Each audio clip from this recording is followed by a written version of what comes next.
YouTube, this is the LA Prepper, and today we're going to do a mail call from our friend Priority Mail. No. Uncle Al sent me another care package, bless his heart. And before I continue, I must say thank you very much, Uncle Al. They are greatly appreciated. I don't know if words can express how much I really do, how much it really means to me to get not only just to get something in the mail, but to get something that I can tell you put some time and energy into. He put together he wrote a letter. He was sharing some things with me about about firearms. He shared a couple cool recipes, which I really do need to take take a few hours one of these days and put some of this stuff on my website so that I can share it with with the community. And he added a lot of humor into the cooking, which cracks me up. Like, where is it? Like right here, he's talking about first, curse the Democrats and the liberals. I love it. And like right here, eat a small slice and give the rest of the cake to be the evil Democrats and liberals. Right? Isn't that how socialism works? I make something and then I give it all away because that's how the world becomes a better place. Anyways, I swear, Uncle Al is giving me more homework than my teacher is. But that's okay. Nothing wrong with homework. And I have not finished reading the book, the Boy Scout book, Uncle Al, not gonna lie. I am skimming it, but I have not finished reading it. I might try to do like a chapter review of the different chapters just to kind of go into what I learned and what kind of stuff could be beneficial to the community. I am not good with hidden messages, Uncle Al. I'm sorry. I did watch the shopping video. I haven't watched this video or that video. Let's see. I didn't. Well, I'm a little behind on your videos, Uncle Al. I think I'm caught up to about VidCon, but I need to watch the rest of them except for the shopping list one. So, I'll go ahead and watch those this weekend, and we'll see if I catch the hidden message.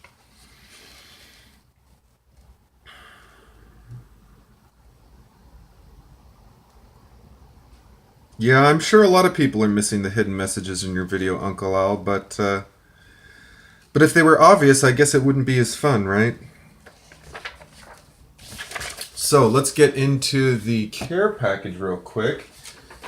He sent me, I was asking him about this garden planter, and it is from the Gardener's Supply Company, 2-foot by 8-foot elevated cedar planter box. Really, really cool planter box. Of course, you could take a trip down to the Home Depot and buy all the parts and put them together yourself if you were so interested. Probably the trickiest thing is going to be to find the angle iron. Yeah, they call them corners, but you can probably find some stuff like that at Home Depot. You just have to cut it to length. Not the biggest deal in the world. And then there's a little diagram here of how everything goes together and some more instructions and pictures. Tell you, it sure is nice to buy things, made in America that actually have instructions in English. I put together a couch for a client yesterday, and of course there's no instructions. I had to figure it out myself, which is kind of what I do. But, and the client was being super nice, like, wow, you're so smart, I couldn't have done this myself. It's possible the client was being nice for another reason, but that's neither here nor there. The client was very friendly. And also, the client gave me a gift, and I'm not going to share the gift right now because the gift, I think, has a future with someone else in the community. So I'll keep that gift that the client gave me top secret for now. But what did Uncle Al send besides his goodwill and that letter and the plans? He sent me magazines. And I tell you, I have not bought a magazine in I can't remember when. Years ago, I used to go down to Barnes & Noble like every other, schmuck and treat it like a library and go read magazines about cars and motorcycles and stuff like that. Of course, it doesn't really do any good for their bottom line to have people, treating Barnes & Noble like a library. But anyways. So we have here the Modern Pioneer, April-May 2017 edition. Some very, very cool things. Talking about how to make a knife sheath. Cool. Create a natural compass. Build wood arrows. Identifying, picking, and using wild fruit. So I'll go ahead and give this a read through in the coming days and weeks and check out some stuff in here. Some very cool projects. Ooh, how to make deer jerky.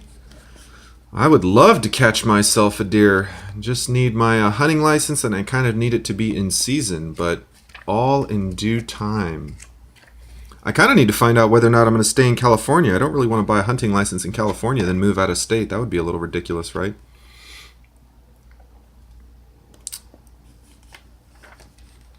I have a friend with a lathe. I wonder, I could probably make some really cool crossbow bolts with that piece of the 2 pieces of eucalyptus that I harvested from the local wild area. They're hard as a rock. Probably not the best type of wood to use for an arrow, but since it's what I have, it would take a little bit of time to process with a bandsaw, but it would certainly be an interesting project. My buddy has a machine shop, and I could, although he doesn't turn a lot of wood, I suspect I could turn some wood if I was so inclined.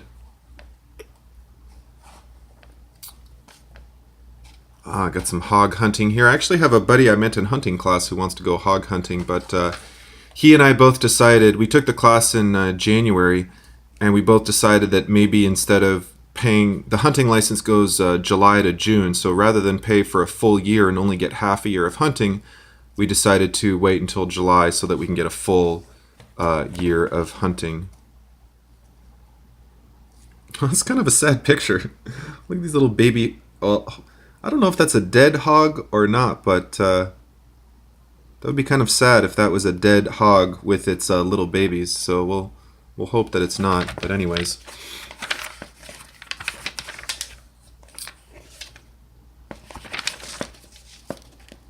pork on the table. Look at that! Look at all that bacon. It's a good-looking pig. Anyway, so that is the Modern Pioneer. Then we have How to Survive Anything. Let me, oh, stop. My whole table here is tilted towards me, so fighting gravity, as always. More than 40 real-life scenarios: apocalypse, blizzard, chemical warfare, cyber threat, fire, flood, home invasion, hurricane, mass shooting, nuclear blast, pandemic, plane crash, shark attack, terrorism. Plane crash. If you're in a plane crash, you're kind of screwed. Yeah. And I love how they don't want you to take your bag off you. So if you're in a plane, I guess you have to have all your EDC stuff on your person, because the attendants, after you crash, aren't going to want you reaching in the overhead compartment for your stuff. Anyways. I'm probably not ready for most of these, except possibly home invasion. I might be somewhat ready for that, but anyways. Oh, geez. How to survive a vehicle ramming. Yeah, that's, get out of the way, right? It's really sad, that stuff. Mass shooting. Oh, it's terrible. Terrible tragedies, bomb attacks, violent crime. More than 3/4 of murder victims are male. 89%, the percentage of killers who are men. 43%, the percentage of people murdered during arguments over love triangles. Nearly twice the number of people killed during felonies like robbery or burglary. Well, I'm single right now, so I guess I don't have to worry about psycho exes at the moment. Overwhelming number of murder victims between the ages of 20 and 24. Percentage of murders using a gun, 71%. Percentage of robberies committed using a gun, 89%. This is why some Americans enjoy owning firearms. 89% of robberies are committed using a gun. So, you know, trying to bring a knife to a gun robbery, not necessarily a great idea.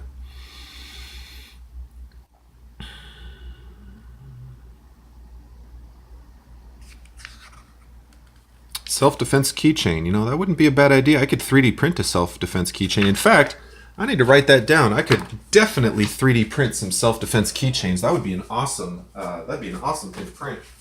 I might have to design one today. Self-defense keychain. That would be an awesome thing to print. See, Diebulfrog, your gift is already causing the creative juices to flow inside my head. Shark attack, yeah, I don't want to read about shark attacks because I want to go windsurfing and play in the water if I read too much about shark attacks. Scary sea creatures, yeah. You're not going to find me swimming really close to a bunch of stingrays. R.I.P. Steve Irwin. You see all these people like swimming with, you know, all the wildlife and they want to touch the manta rays? Yeah, no. Leave the wild animals alone unless you're hunting. I ain't trying to be messing with wild animals. Luckily, we don't have a lot of snakes in California. Or maybe unluckily. Maybe more snakes would be better for the ecosystem. How to survive in the desert. Whew. Man. Drink your own urine. That's, you know. Hike at night. Stay out of the sun. Look for creepy crawlies. Stay in your car. Ooh. Well, maybe not during the day. Maybe you can camp next to your car during the day. How to survive on a mountain?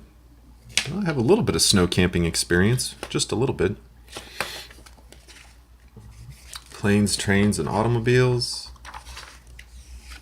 Wow. What plane crash was it? Taipei River Trans-Asia crash killed 31 in 2015. Man. Bad news bears for those guys.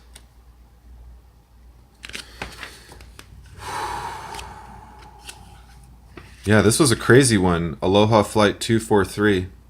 Whole top section of the plane just went zoop. It's actually really interesting this plane landed in one piece because that's kind of a structural component right there. So really, at least I think that's a structural component. Typically the cylinder is a pretty strong structural component. Can a non-pilot land a jumbo jet?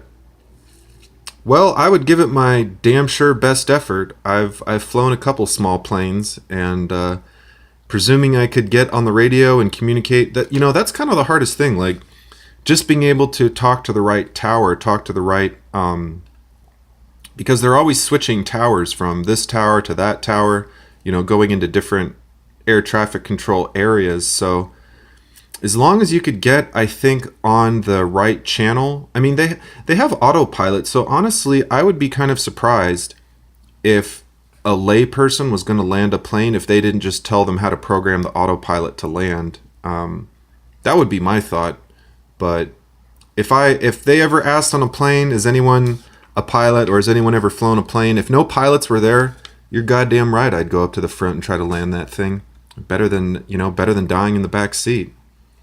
I guarantee I could get as close to the ground in one piece. Whether or not I could land and flare and keep the speed down, you know, modern jets are actually pretty advanced. So once you set the flaps, once you get the gear down, you can set the speed. The autopilot isn't just, you know, turn it on and the plane flies somewhere. You can set course headings, you can set altitude, and you can set the speed. So you set the speed to your ideal landing speed, or your ideal approach speed, I should say, and then I'm not sure, the pilots probably go to manual throttle when they get close to the ground, but damn sure would try. God, yeah, the Concordia, that thing was just what a giant cock-up that was. What a complete disaster. And they actually righted the whole thing and recovered the ship, which is almost as amazing. How to survive on a desert island. Oof. Hope there's a lot of wild animals. Although I guess you could fish. Oh, how to survive a car crash. Yeah, I've been in a really terrible car crash, and it was a disaster. It was not. I don't even want to think about it. It was that traumatic. Train derailment. Man.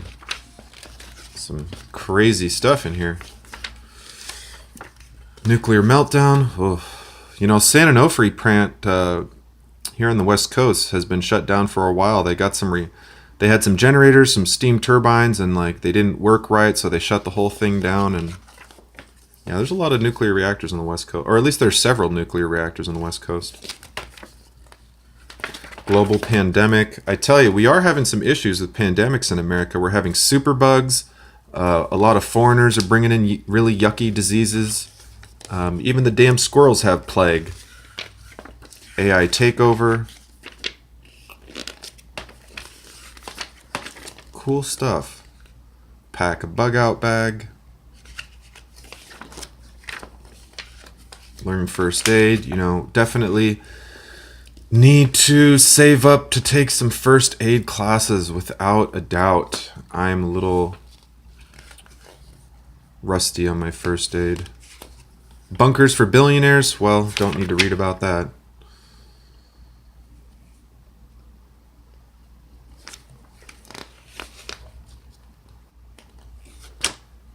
Tragic times. Wow.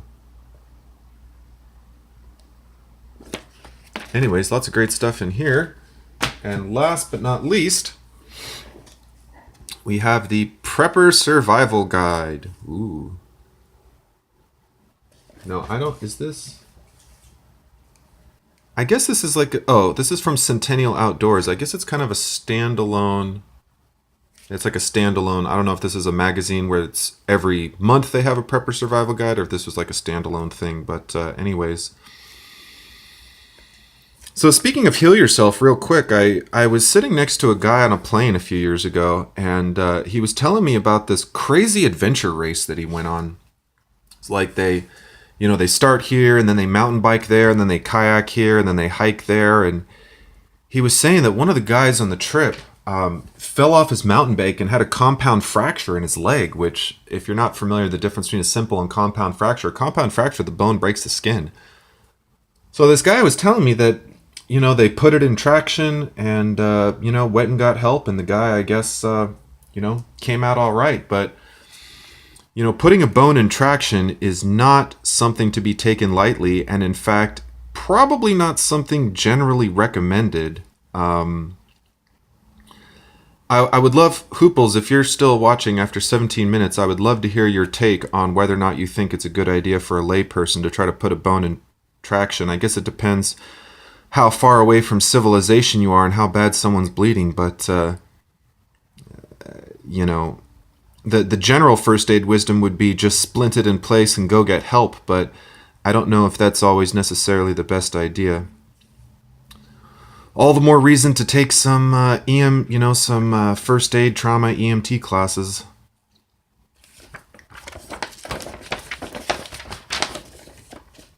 Oh, vicious dogs. Yeah, I don't need to think about that.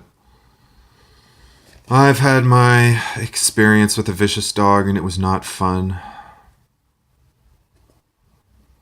And you know, that SOB who ran the museum never even called me to apologize. What a dipshit.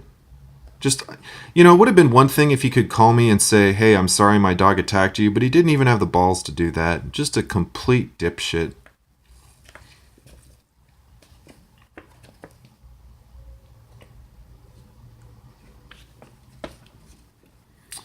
Lots of cool stuff in here.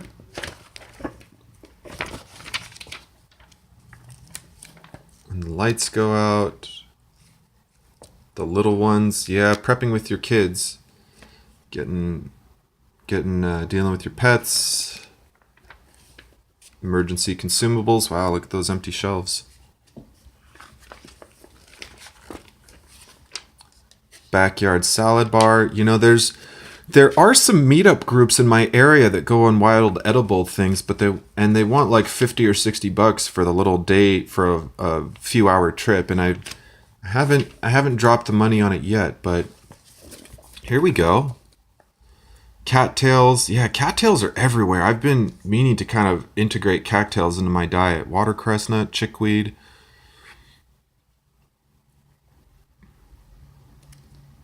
chicory, snow thistle, lamb's quarters, onions, purslane. Yeah, one of my subs is telling me about purslane. Mustard, stingy nettle,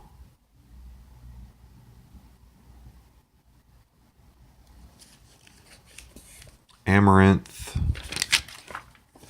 I should like Xerox these pages and take them with me while I go for a hike and see if I can find some wild edibles. Off-grade cooking stuff. I've used that stove. It's an old Boy Scout stove, or old Coleman anyways. Little solar oven deal. That doesn't look like it's a very effective solar oven, to be honest. Typically you kind of want to have it covered so that it can get a little warmer. Gardening, seeds. You know, I don't own any seeds. I was just watching a guy doing a video on beekeeping the other day. Who was doing that video on the bees?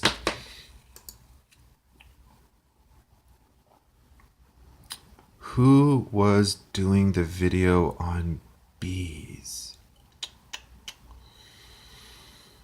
Oh, sometimes you just watch a video and it's a great video and you can't remember how to find it. Okay, he had a homestead.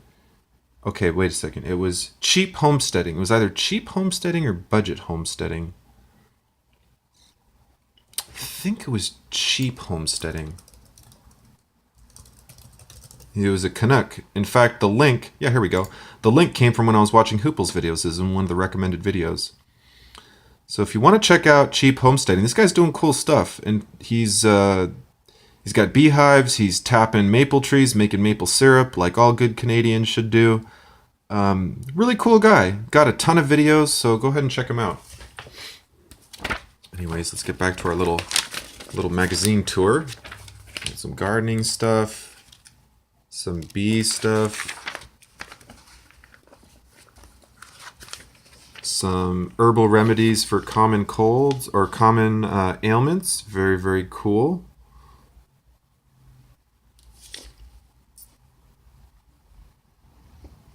Pregnant women should not use ginger due to its potential to cause uterine contractions. Excuse me. Did not know that. Warning, in raw form, elderberries may cause vomiting and severe intestinal problems. Always cook the berries first. Also, because elderberries stimulate the immune system, they can cause symptoms of autoimmune disease increase. It's best to avoid elderberries if you have MS, RA, lupus, or other autoimmune conditions. Did not know that.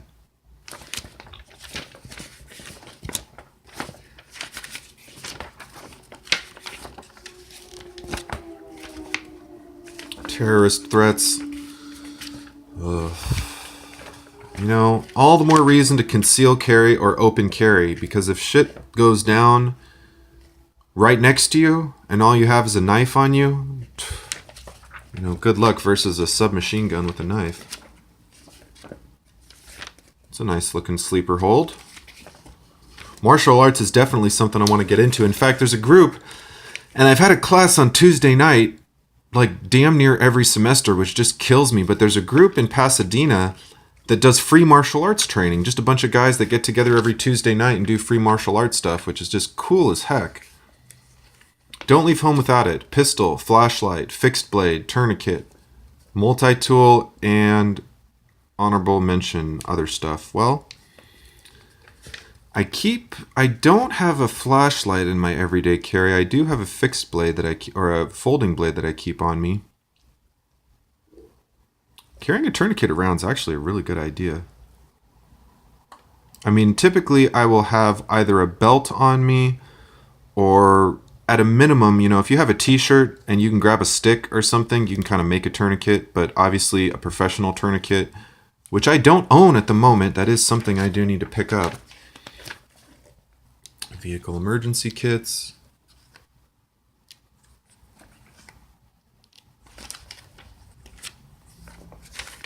Disaster cleanup. Bug out planning. Another bug out bag. You know, it's funny. This light right here, I actually have like almost the exact same thing. This is like a hand generator light.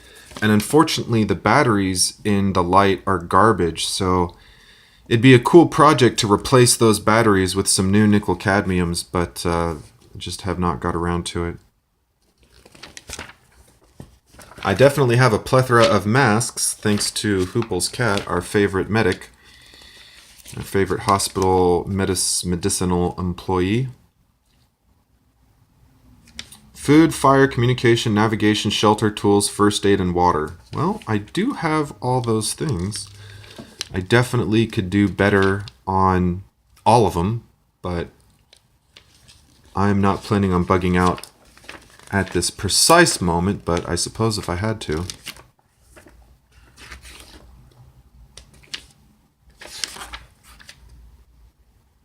Yeah, I mean, this, reality check. The reality check is if I'm in Los Angeles and everyone starts bugging out at the same time, it's going to be a goddamn disaster. I mean, just real talk, right?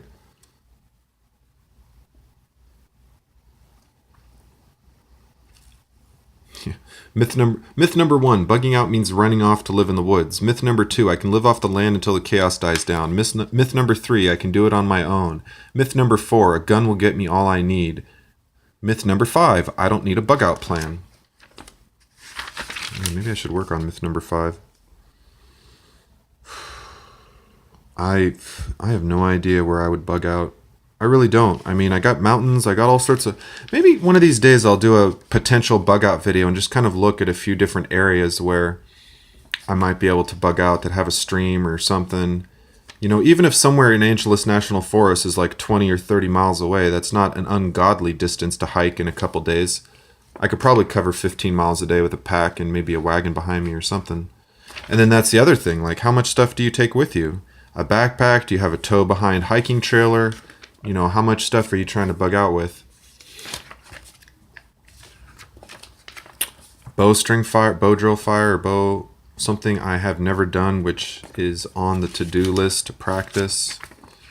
In fact, that'd be fun to practice today. Just gotta get through a little bit of homework first. Knife buyer guide. Oh, I definitely need a higher quality knife, but the Mora Companion. Ooh. Amazon.com. Well, Amazon's evil, right? Can't shop at Amazon, can't shop at Walmart, can't shop at Dick's. I was, you might have been hearing me talk about making a trash knife. I saw some rebar on the front of my neighbor's house the other day, and I didn't grab it because I thought, well, I got shit going on. I don't have time to deal with this, and I don't have a forge, obviously. And a day later, rebar was gone. Somebody snagged a piece of rebar. Ooh, look at all these nice knives.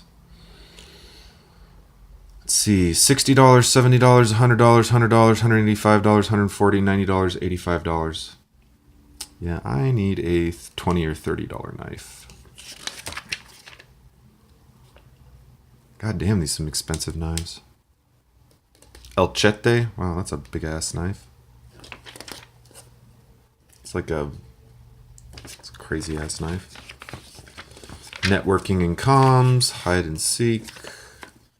So anyways, thank you, Diebulfrog. Very, very cool stuff in these magazines I will be checking out over the next few days and weeks. Until next time, like, comment, subscribe, and keep prepping.